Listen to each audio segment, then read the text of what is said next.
Nah, jadi untuk dasar penentuan status hama di suatu area itu sebetulnya ada rujukannya, yaitu dari ISBN nomor 8 mengenai determination of status in an area. Kemudian penentuan tanaman sebagai inang spesies hama khusus pada porang itu belum ada, tetapi bisa mengacu kepada ISBN nomor 37, yaitu determination of status of fruit to fruit flies, FTPD. Nah, ini kita bisa menjadikan salah satu pendekatan di situ. Nah, bagaimana dalam menentukan suatu status hama di suatu area dan tanaman inang, apakah porang itu tanaman inang, ini memang akan membawa konsekuensi, Bapak Ibu, yang tadi disampaikan oleh Bapak Direktur Jenderal Tanaman Pangan maupun Bapak Direktur Pelindungan Tanaman Pangan, itu bahwa ekspor kita itu harus memenuhi beberapa kriteria. Salah satunya tentu bebas dari hama karantina, selain juga bebas dari residu pestisida kimia. Nah, definisi hama pes itu kalau kita lihat memang sangat bervariasi. Tetapi secara umum Bapak Ibu bisa mengacu kepada definisi yang ada dari FAO ya, dan IPCC, bahwa itu adalah merupakan spesies atau strain atau biotik dari tumbuhan, ya, hewan, patogen. Ya. Jadi ada macam-macam. Yang intinya itu adalah merusak tanaman atau merusak produk tanaman, ya, atau tumbuhan atau tanaman yang rusak. Bisa tumbuhan, bisa tanaman. Nah, itu masuk dalam kategori pes. Nah, dalam tempat kita sebut sebagai OPT, yaitu organisme pengganggu tumbuhan. Ya. Organisme pengganggu tumbuhan terdiri dari spesies hama, patogen, dan gulma. Secara singkat gitu. Jadi, kemudian status porang sebagai inang ini perlu diklasifikasikan, ya, bahwa porang sebagai inang itu seperti apa sehingga nanti kita bisa merujuk ke hamanya, gitu ya. Yang pertama adalah bisa jadi porang sebagai inang alami, yaitu inang utama, ya, padanannya, ya. Kemudian yang kedua sebagai inang semi alami, yaitu inang alternatif bagi hama, ya. Kemudian bisa juga sebagai bukan inang bagi spesies hama. Gitu. Nah, bagaimana kriteria dari ketiganya? Yang pertama, dikatakan inang alami bila mana Bapak Ibu menemukan orang itu diserang oleh spesies herbivore. Nah, herbivore tersebut yang menyerang itu memakan orang, entah memakan apapun, ya. Kemudian merugikan secara ekonomi jelas, karena hama harus merugikan secara ekonomi. Kalau tidak merugikan secara ekonomi, bukan hama. Nah, perkembangan, tetapi yang menjadi dasar di sini dikatakan inang alami itu apabila herbivore itu memakan orang, kemudian mampu menghasilkan keturunan secara normal. Jadi pertumbuhan dan perkembangan dirinya makan orang itu terpenuhi, ya, nutrisinya, kemudian dia sehat, dia kawin, bisa menghasilkan keturunannya normal, itu maka orang ini merupakan inang alami bagi spesies hama tersebut. Kemudian ketika kemudian orang itu di alam tidak pernah diserang oleh spesies herbivore, tetapi kemudian ada penelitian, kajian, dicobakanlah, dikasih aja makan orang, mau nggak gitu, dipaksa. Jadi uji tanpa pilihan. Nah, setelah dipaksa di situ diberi makan, ternyata bisa hidup, ya. Bisa hidup, pertumbuhannya juga normal, kemudian bisa kawin, bisa menghasilkan keturunannya juga normal, maka itu disebut sebagai inang semi alami, sehingga porang dalam hal ini menjadi inang semi alami. Bagi orang di lapangan tidak pernah ditemukan, kemudian diuji di laboratorium, ternyata secara ilmiah juga tidak dimakan oleh herbivore tersebut, atau herbivore tersebut memakannya, kemudian bisa menjadi sampai dewasa, tetapi kemudian tidak normal atau tidak menghasilkan keturunan yang normal, maka dia dikatakan bukan inang. Artinya dia tidak bisa memberi kecukupan pakan bagi spesies herbivor untuk bisa menghasilkan keturunan secara normal. Itu dikatakan bukan inang.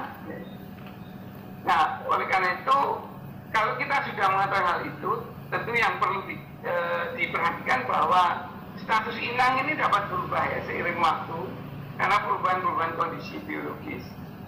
Ini juga nanti hubungannya dengan keberadaan hama di suatu tempat. Nah, ini saya kira ini mengulang ya review Bapak Ibu bahwa tidak semua yang makan orang itu hama orang, tapi bisa jadi dia adalah herbivore saja. Ketika populasinya dari waktu ke waktu pada garis keseimbangan umum itu kita sebut sebagai herbivore. Tetapi ketika kemudian populasinya tinggi atau tingkat merusaknya tinggi, maka herbivore itu kita beri status sebagai hama. Maka perlu dikendalikan agar populasinya atau daya rusaknya menurun sampai pada garis keseimbangan umum sehingga itu menjadi herbivore lagi. Nah, penentuan ambang ekonomi ini bisa dilakukan berdasarkan data empirik dari petani ya selama bertahun-tahun, kemudian dilihat bagaimana misalnya ini hasil, kemudian populasi herbivore dilihat sampai di mana dia merugikan, sampai di sini misalnya. Maka bila terjadi kerugian ekonomi di sini, maka ambang ekonominya adalah 7, misalnya seperti itu. Sehingga setiap waktu ketika harga berubah, tentu ambang ekonomi ini juga akan mengikuti perubahan tersebut. Nah, ini sama dengan yang tadi disampaikan oleh Bapak Direktur Perlindungan bahwa teknologi itu akan ditemukan oleh Bapak Ibu petani, sehingga nanti di situ akan mantap. Nah, ini juga demikian, ambang ekonomi nanti bisa didapatkan oleh Bapak Ibu berdasarkan pengalaman-pengalaman yang dialami selama bertahun-tahun, kemudian dari data itu bisa diambil sebuah kesimpulan. Nah, kemudian yang berikutnya adalah status spesies sama di suatu area, yaitu penentuan spesies sama maupun penentuan keberadaannya di suatu area itu membutuhkan penilaian dan penentuan dari seorang ahli. Nah, seorang ahli tentu bisa dari balai penelitian, dari LIPI, dari universitas, dari mana-mana yang itu merupakan ahli di bidangnya. Ya, kalau PT sudah lama ada penyakit, ada gulma dan sebagainya. Nah, status spesies sama di suatu area itu bisa jadi dikatakan ada, ya, terdapat spesies sama di suatu area. Misalnya ini ada porang, ada belalang, berarti ada di situ ya. Kemudian tidak ada, itu nggak pernah ada, di porang itu tidak pernah ditemukan. Maka jelas bahwa spesies itu tidak ada di suatu area itu. Tapi ini area itu bisa jadi memang dia tidak ada bukan karena tidak suka porang, tapi karena keberadaannya yang tidak ada. Bukan, ini sinergis dengan yang tadi. Kalau tadi itu adalah hostnya, adalah inangnya. Kalau ini adalah keberadaan di suatu area. Kemudian keberadaannya bersifat sementara. Nah, terdapat spesies sama, tetapi berdasarkan evaluasi teknis diperkirakan spesies tersebut tidak mapan, tidak akan mapan. Maka ini bersifat sementara. Nah, ketika ada itu spesies sama ada di suatu tempat, ya, atau berada di beberapa area saja.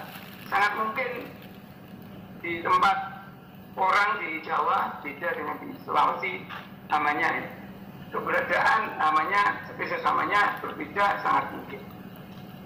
Kemudian hama ada di semua tempat kecuali di daerah pesri area. Kalau itu ada pesri area untuk orang misalnya.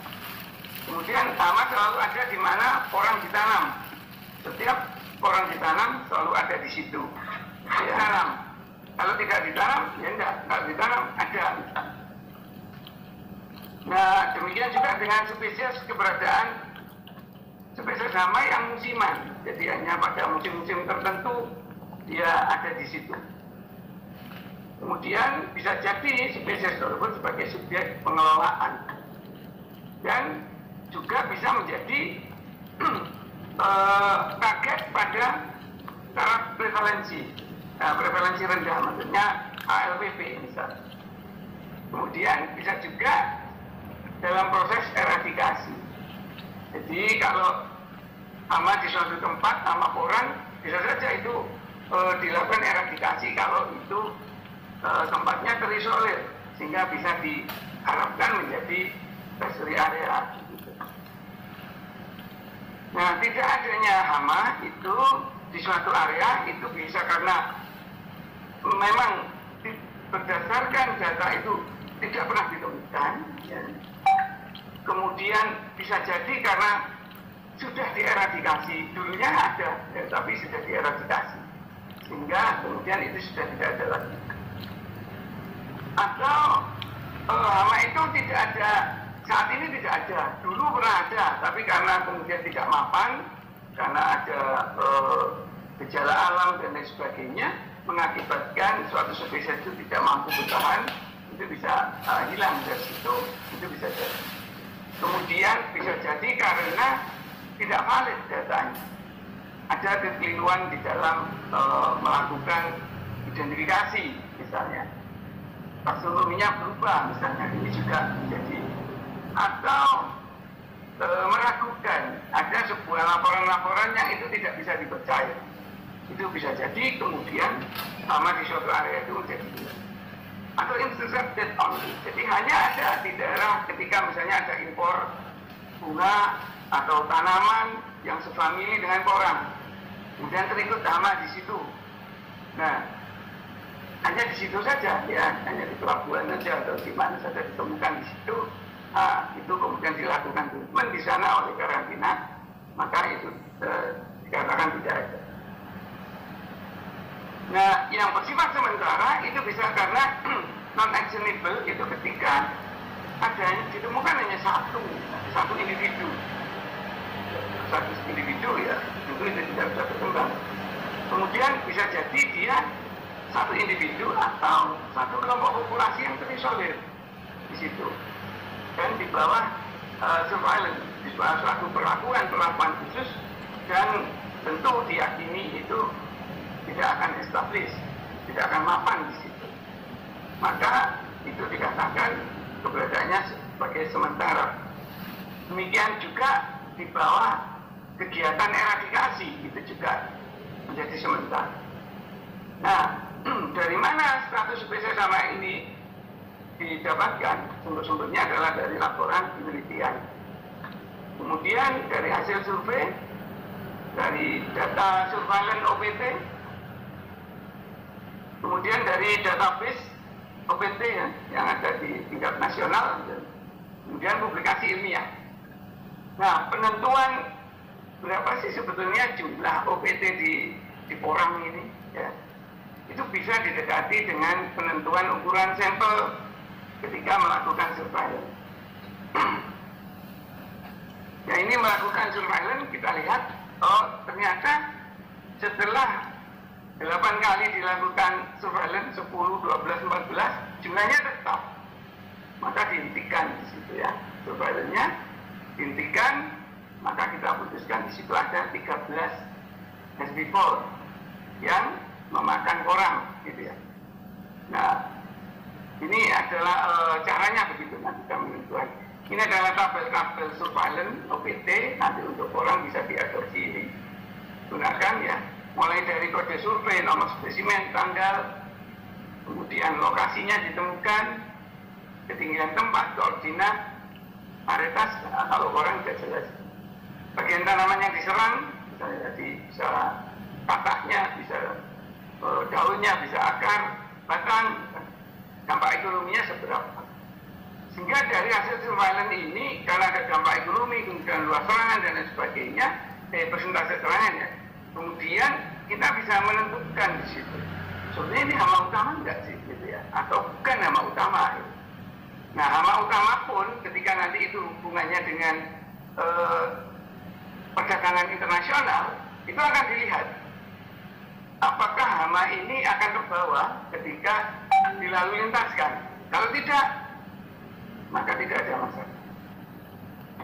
Ini data. Nah, ini adalah yang dilakukan oleh Bapak Ibu dari BBPO PT, ini dari Pak Billy Pagarian, itu ada beberapa nama orang yang sudah diketahui, ya. Misalnya ini adalah ulat ya, dari golongan Sphingidae, ya. Kemudian ini juga dari golongan Sphingidae juga, yang ciri-cirinya nanti Bapak Ibu bisa lihat di deskripsinya. Kemudian ini adalah kupu-kupu ya. Kalau yang tadi itu bangsa nengat, yaitu yang aktif malam hari. Kalau ini kupu-kupu yang aktif siang hari, yaitu Hippolyta nerina yang banyak di tempat kita. Ya. Nanti mungkin perlu kita cek lagi karena ini juga bersifat polifat, sehingga apakah kemudian ini menjadi utama atau tidak. Nah juga ada Pergesa acteus itu yang ditemukan oleh Pak Iman Perdana ya. Ini juga dari Pak Billy Pagarian, datanya ditemukan saat surveillance ya. Nah pengendalian laporan itu kalau untuk Sphingidae tadi bisa dengan menggunakan Carob-Hersey, itu merupakan parasitoid, dan Bacillus thuringiensis itu bakteri yang bisa disemprotkan, nanti termakan dia akan menjadi racun ketika pada kondisi basah di dalam tubuh ulat. Kemudian untuk Hippolyta celereo tadi bisa menggunakan Trichogramma silonis, itu banyak ya, banyak dikembangkan. Kemarin saya berkunjung ke pabrik gula Madugesmo, di sana juga dikembangkan terus Trichogramma silonis ini untuk pengendalian menggeret tebu. Ya, ini bisa dimanfaatkan untuk orang. Kemudian Hippolyta borina itu bisa dengan Brachymeria lasus ya. Ini adalah pengendalian dengan menggunakan musuh alami. Sebelah kiri ini adalah lalat. Ini bisa menyerang jadi beberapa ulat yang menyerang pada orang. Kemudian yang sebelah kanan ini adalah Brachymeria lasus ya. Ini dia menyerang pada larva pupa, sehingga kemudian ketika berpupa nanti keluarnya menjadi parasitoid ini. Nah ini adalah sahabat petani orang ya. Jadi nanti kalau ada jenis tawon yang kecil ini, Brachymeria ini, ya itu harus dipelihara, katanya jangan sampai dibunuh ya. Karena dia akan membantu kita. Nah ini bisa diliring Bapak Ibu, bisa dikembangkan, bisa dilepas di suatu area. Di beberapa negara sudah dijual ya, tapi di Indonesia mungkin belum untuk parasitoid. Kemudian ini juga ada predator ulat yang saya kira ini cukup banyak di tempat Bapak Ibu, sehingga kalau menemukan tawon yang nanti ujungnya itu panjang amobila ini, dibiarkan saja karena dia akan mengambil ulat. Yang bisa jadi ulat itu menyerang orang ya. Ya, dia bawa masuk ke dalam tanah, kemudian dia teluri di dalam tanah. Setelah dia teluri, kemudian dia tutup ya tanahnya ini dengan tanah lubang tadi. Karena ini untuk anaknya. Nah, ini saya ambil filmnya ini yang tadi di Jawa Timur, ini di Sumatera. Kemudian ini saya ambil di Kediri ya. Jadi ini juga predator. Jadi nanti kalau Bapak Ibu ketemu kepik jenis ini, itu juga memakan ulat. Nah sifat predator itu umumnya adalah tidak spesifik dibanding dengan parasitoid. Jadi dia bisa makan ulat jenis apa saja ya. Ini dihisap ya, dia menghisap.